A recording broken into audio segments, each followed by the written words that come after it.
बिस्मिल्लाहिर्रहमानिर्रहीम, खुशामदीद। हनफियाज़ किचन में आज तैयारी चल रही है फ्रूट कस्टर्ड बनाने की। फ्रूट कस्टर्ड बनाने के लिए मैंने यहाँ पर 1.5 लीटर दूध लिया हुआ है और उसमें से थोड़ा सा दूध अलग किया है, तकरीबन आधा कप, ताकि उसमें हम कस्टर्ड मिला के इसमें शामिल कर सकें।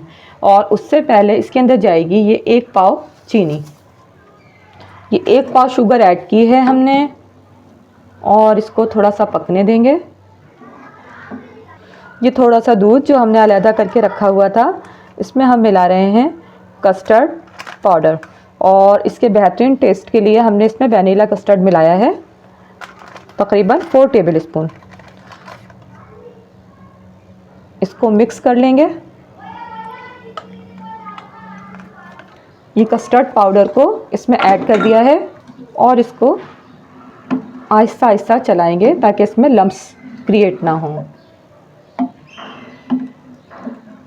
इसमें ऐड करने के लिए मैंने यहाँ पर 2 अदद सेब लिए हुए हैं और केले लिए हैं 6, स्ट्रॉबेरी ली है और साथ में हमने यहाँ पर पपीता लिया हुआ है।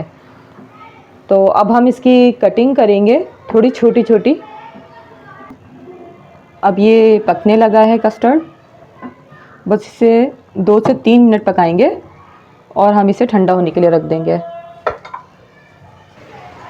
अब ये मीठा जबकि ठंडा हो गया तो इसमें हम ये क्रीम ऐड करेंगे। 1 पैकेट क्रीम इतने कस्टर्ड के लिए काफ़ी है, जो कि 2 डिश में आराम से बन जाएगा। और अब हमें इसमें ऐड करने हैं फ्रूट्स।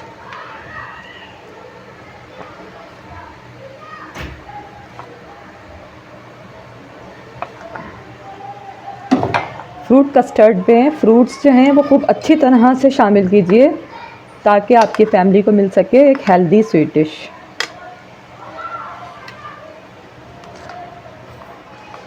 ये मैंने 2 जेली जो हैं उनको बना ली है और अब इसकी सिर्फ छोटी छोटी सी कटिंग कर लेते हैं ताकि इसको भी ऐड कर सकें। ये जेली बड़ी प्यारी सी ये क्रिस्टल जेली बन गई है। ये देखिए, इसको भी इसमें ऐड करेंगे, फ्लेवर और अच्छा आएगा। और साथ में ऊपर से हम ये बादाम ये छील कर रख लिए थे हमने और इसको कर देंगे मिक्स खूब अच्छा सा। और बड़ी ज़बरदस्त सी ये स्वीट डिश हमारी अब रेडी है। वीडियो को देख के आप ज़रूर लाइक किया कीजिए और शेयर कर लिया कीजिए।